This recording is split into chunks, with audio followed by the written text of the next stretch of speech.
আল্লাহ আল্লাহ আল্লাহ আল্লাহ আল্লাহ আল্লাহ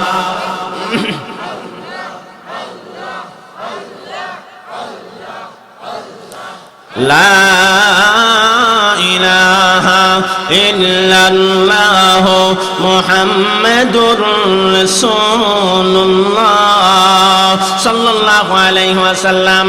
আমার ভাইয়েরা, আমি বলছিলাম আম্মাজান খাদিজাতুল কুবরা রাদিয়াল্লাহু তাআলা আনহা কবরের আযাবের ভয়ে কান্না করছে আর নবীজির কাছে তিনটা দরখাস্ত করেছে, মনে আসেনি? এক নাম্বার দরখাস্ত, ইয়া রাসূলুল্লাহ, ইয়া হাবিবাল্লাহ, ওগো আল্লাহর পয়গম্বর, আমি দুনিয়া থেকে বিদায় হওয়ার পর আপনি নবী আমার কাপড়ের সাথে আপনার জুব্বা মোবারক অথবা কাপড়ের অংশ দিয়া দিবেন। কেন দিয়া দিবেন গো নবী?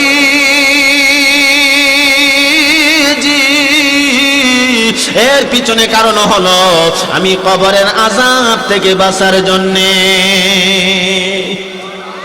সুবহানাল্লাহ কন্যা বলে, কেমনে কবরের আযাব থেকে বাঁচার জন্য? ওগো নবীজি, আপনার পবিত্র জুব্বা মোবারক যখন আমি খাদিজার শরীরে লেগে থাকবে, ওই পবিত্র জুব্বা মোবারকের বরকতে কবরের দুই পাশের মাটি আমাকে চাপ দিতে পারবে না। এই যুবক ভাই, মুরব্বী বাবা, যাকে আল্লাহ দুনিয়াতে জান্নাতের সার্টিফিকেট দিল, শুধু তাই নয়, হযরত জিবরাইল আমিন আমি নবীকে বলেছে আপনার বিবি খাদিজাকে আল্লাহর তরফ থেকে সালাম হাদিয়া পাঠাইছে। যাকে আল্লাহ সালাম হাদিয়া পাঠায় দুনিয়াতে জান্নাতের ঘোষণা করে দেয়, এই বান্দি যদি কবরের আযাবের ভয়ে কান্না করতে পারে আর নবীজির কাছে এমন দরখাস্ত করতে পারে, ওরে যুবক ভাই, তুমি যে মরবা, কবরে যাইবা, এই কবরে গেলে কেমনে থাকবা? তুমি কি তোমার মনের সাথে পরামর্শ করতে পারো না? ওরে আমার মন, আমি তো চিরদিন থাকবো না। আজকে যে দুনিয়ার রং রং তামসায় পইরা আমি আমার জীবন বরবাদ করে দিতেছি, আমি মরলে কবরে গেলে আমার অবস্থা কি হবে? হাসরের মাঠে আমি আল্লাহর কাঠগড়ায় কি জবাব দেব?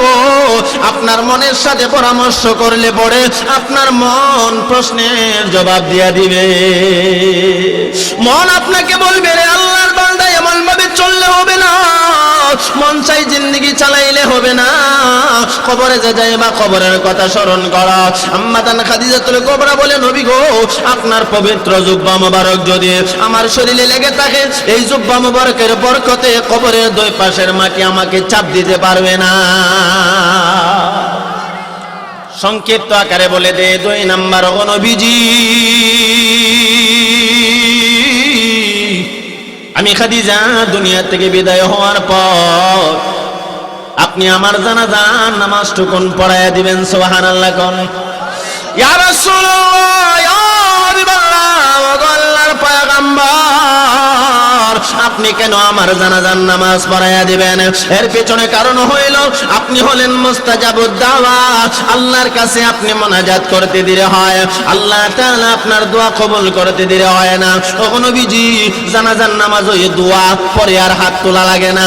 ও নবীজি, আপনি যখন আমি খাদিজার জানাজার নামাজটা পড়াইয়া দিবেন, ওই জানাজার নামাজের খাতিরে আল্লাহ পাক আমি খাদিজার কবরটারে জান্নাতের বাগান বানাইয়া দিবে। এই যুবক ভাই, আপনি যে মরবেন, কবরে যাইবেন, আপনি আপনার সন্তানকে বইলা যান, বাবারে, আমি দুনিয়ার জমিনে কিছু রেখে যেতে পারি নাই, তোমাকে কোরআনে হাফেজ বানায় গেলাম, তোমারে আলেম বানায় গেলাম, আমি যখন মরিয়া যাব তখন তুমি আমার জানাজার নামাজটা পড়াইয়া দিবা। কারণ ইমাম গাজালি রাহমাতুল্লাহি আলাইহি লেখে, আপনার পেটের সন্তান যখন আপনার জানাজার নামাজ পড়াইয়া দিবে, এই জানাজার নামাজের খাতিরে আল্লাহ পাক আব্বা আম্মার কবরের আযাব বন্ধ করে দিবে। ঠিক কি না? শুধু তাই নয়, একটা সন্তানকে যদি কোরআনে হাফেজ বানাইতে পারেন, আলেম বানাইতে পারেন, আপনি তো চিরদিন থাকবেন না রে বাবা। আপনার এই কোরআনে হাফেজ সন্তান, আলেম সন্তান ওই জামিয়া মাদানিয়া মাদ্রাসায় পড়ে, আর পরে দরগাপুর মাদ্রাসায় পড়ে, কোরআনে হাফেজ হইল, আলেম হইল, নূরে বদিনা মাদ্রাসায় পড়ে। আমার ভাই, আপনি দুনিয়া থেকে বিদায় হওয়ার পর আমার তো বিশ্বাস আব্বা আম্মার কবরের পাশে দাঁড়াইয়া হাফেজে কোরআন সন্তান, আলেম সন্তান কোরআনুল কারীম তেলাওয়াত করতে ভুল করবে না, ঠিক কি না? এই জন্য সন্তান কোরআনে হাফেজ বানায়া যাও, আলেম বানায়া যাও। সবটাকে না পারলেও 5 জন সন্তানের মধ্যে একজনের আলেম বানাও, সে তোমার কবরের পাশে দাঁড়ায়া দাঁড়ায়া ওই কোরআনুল কারীম তেলাওয়াত করে করে আল্লাহর দরবারে মোনাজাত দিবে আর বলবে, আল্লাহ আমার আব্বা আমারে কত কষ্ট করে লালন পালন করেছে, আম্মা কত কষ্ট করে লালন পালন করেছে, আজকে দি কবরে ঘুমায় গেছে, আমি কোরআনুল কারীম তেলাওয়াত করে বকশি দিলাম, তুমি আল্লাহ এর বরকতে আমার আব্বা আম্মারে মাফ করে দাও। ইমাম গাজালি রাহমাতুল্লাহি আলাইহি লেখেন, ওই সন্তানের কোরআনুল কারীমের তেলাওয়াতের বরকতে আল্লাহ পাক মা বাবার কবরের আযাব বন্ধ করে দেবে। এজন্য সন্তান মাদ্রাসায় পড়ানোর দরকার আছে না নাই? আওয়াজ দিয়া কন্যা আমার ভাই, সন্তান মাদ্রাসায় পড়াইবেন। আমি বলি না স্কুল কলেজ ভার্সিটিতে দিয়েন না, দিবেন। আমার দেশে ইঞ্জিনিয়ার দরকার, ডাক্তার দরকার, সবই দরকার আছে না নাই? তবে প্রাথমিক শিক্ষাটা ধর্মীয় শিক্ষা দিয়া কোরআনটা শিখাইয়া দেন। আপনার সন্তান ডাক্তার বানান, মাস্টার বানান, ইঞ্জিনিয়ার বানান, কোনো আপত্তি নাই, ঠিক কি ঠিক না? যেন আপনি মরলে আপনার জানাজার নামাজটা পড়াইতে পারে, আপনি মরে গেলে পরে যেন আপনার কবরের পাশে দাঁড়ায়া নিজেই কোরআনুল কারীম তেলাওয়াত করে করে দোয়া করতে পারে, ঠিক কি ঠিক না? 2 নাম্বার গেল। 3 নাম্বারও নবীজি, আমি খাদিজা দুনিয়া থেকে বিদায় হওয়ার পর আপনি নবী, আমাকে যখন কবরে রাখা হবে, মুনকার নাকির 3টা প্রশ্ন করলে এই 3টা প্রশ্নের জবাব আমি খাদিজা না দিতে পারলে আপনি দিয়া দিবেন। মনে আসেনি কথা? আওয়াজ দিয়া কন না, আরো জোরে কন। আম্মা খাদিজাতুল কুবরা রাদিয়াল্লাহু তাআলা আনহা বলেন, ইয়া রাসূলুল্লাহ, ইয়া হাবিবাল্লাহ, আল্লাহর পয়গম্বর, আমি 3 নম্বরে দরখাস্ত করেছি, আপনি আমার মুনকার নাকিরের প্রশ্নের জবাবগুলি দেয়া দিবেন। কেন গো নবী, কেন? এর পিছনে কারণ হইল, আমি যখন কবরে যাব, মুনকার নাকিরের প্রশ্নের জবাব যদি না দিতে পারি, আমি জবাব দিয়ে আবার আটকা পড়ে যাই, তাহলে তো আমার কবর জাহান্নামের গর্ত হয়ে যাবে। কেন না নবী বলেন যে এই লোকটা দুনিয়া থেকে বিদায় হওয়ার পর কবরে মুনকার নাকির প্রশ্ন করবে, মান রাব্বুকা, মা দীনুকা, মান নাবিয়ুকা। এই 3টা প্রশ্ন করার পরে মুনকার নাকিরের 3টা প্রশ্নের জবাব যদি কবরবাসী দিতে পারে, আল্লাহ পাক 3টা পুরস্কার দিবেন। এর মধ্যে প্রথম পুরস্কার, আল্লাহ কবরকে জান্নাতের বাগান বানায় দিবে। আল কবর রাউযাতুম মিন রিয়াজিল জান্নাহ আও হুফরাতুম মিন হুফারিন নার। কারো কারো জন্য কবর জান্নাতের বাগান, আবার কারো কারো জন্য কবর জাহান্নামের গর্ত। যেই মানুষটা ঈমান নামক দৌলত আর নেক আমল লইয়া দুনিয়া থেকে বিদায় হবে, এই মানুষ কবরে গেলে মুনকার নাকিরের প্রশ্নের জবাব দিতে পারবে। যখন বলবে মার রাব্বুকা, তোমার রবকে, সে বলবে রব্বি আল্লাহ, আমার রব আল্লাহ। আর যেই মানুষের ঈমান নাই, আমল ভালো না, এই মানুষ কবরে যাওয়ার পরেও এই 3 প্রশ্নের জবাব মুখস্থ করে নিলেও জবাব দিতে মনে থাকবে না, বলিয়া যাবেন। যদি চালাক করেন যে আমি মুখস্থ করে নেব, কবর বেহেশতের বাগান হয়ে যাবে, আপনার যদি মনে না থাকে, আপনাকে স্মরণ করে দিবে কে? আম্মা খাদিজাতুল কুবরা বলেন, নবী গো, এই মুনকার নাকিরের প্রশ্নের জবাব যদি আমি ভুলে যাই, আমাকে কে স্মরণ করিয়ে দিবে? আমার পক্ষ থেকে আপনি দিয়ে দিবেন। একমাত্র কবরের আযাব থেকে বাঁচার জন্য 3 নাম্বার দরখাস্তটা করেছেন, ঠিক কিনা? কবরের আযাব থেকে বাঁচার জন্য 3 নাম্বার দরখাস্ত করেছেন।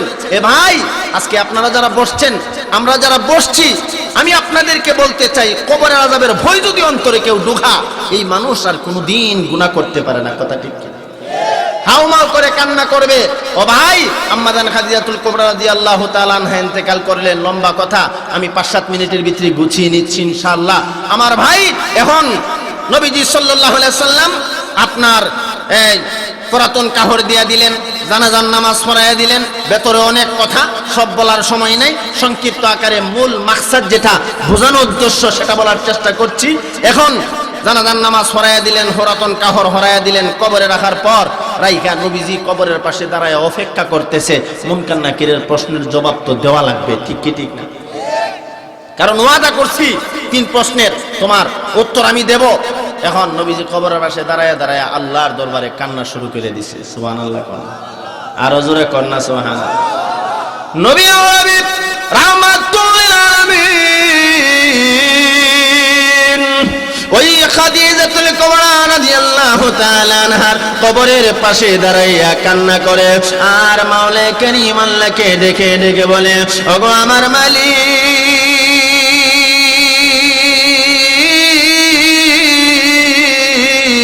ও দয়াময় আল্লাহ, আমি আমার খাদিজার সাথে 3টা ওয়াদাবদ্ধ হয়েছিলাম। 1 নম্বরে পুরাতন কাপড় দিয়া দিলাম, 2 নম্বরে জানাজার নামাজ পড়াইয়া দিলাম, 3 নম্বরে মুনকার নাকিরের প্রশ্নের জবাব দেওয়ার কথা ছিল। আমি তো মুনকার নাকিরের প্রশ্ন শুনতে পাইতেছি না, আমি পাইলে তো জবাব দিয়ে দিতাম। ও আল্লাহ, আমার খাদিজার কবরে মুনকার নাকির প্রশ্ন করলো নাকি করলো না আমি তো জানি না। আমার আল্লাহ কো জিবরাইল, আমার বন্ধু জানে না, তুমি জানায়া দাও। হযরত জিবরাইল আলাইহিস সালাতু ওয়াস সালাম জানায়া দিলেন, নবী গো, মুনকার নাকির প্রশ্ন করে ফেলেছে, প্রশ্নের জবাব দেওয়া হয়ে গেছে। কোন সুবহানাল্লাহ। প্রশ্নের জবাব দিল কে? আমার নবী বলেন, জিবরাইল, এই প্রশ্নের জবাব তো দেওয়ার কথা ছিল আমি নবীর, এই প্রশ্নের জবাব দিল কে?